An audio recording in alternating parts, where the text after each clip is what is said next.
sebagai makanan. Cuba baca. Terbalik pula. Boleh nampak tak? Siapa boleh nampak? Namanya Kamas.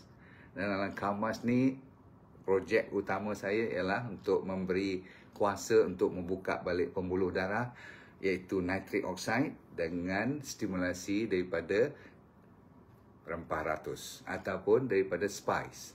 Dan yang utama sekali malam ni ialah apa? Nutmeg ataupun buah pala dengan dos yang tepat, yang telah dibuktikan 30 tahun dah dibuat test dan dah pun dapat kelulusan KKM semua ni, alhamdulillah. Bukan untuk tujuan nak bagi naik adik tu ni bukan ubat, tetapi untuk membantu peredaran darah, khas untuk masalah yang saya cerita malam ni. Okey, sebab topik ni adalah topik sensitif, tapi saya tak segan. Sebab apa? Jarang orang boleh dapat yang natural. Boleh ingat tak? Kamas. Okey, baik.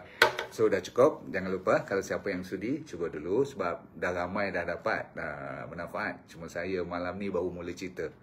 Kita sebelum kita hebahkan kepada masyarakat, kita kena cuba, dan ramai ada pesakit-pesakit lain pun kita cuba. Alhamdulillah. So, saya doakan anda mendapat manfaat. Jangan lupa DND Kamas.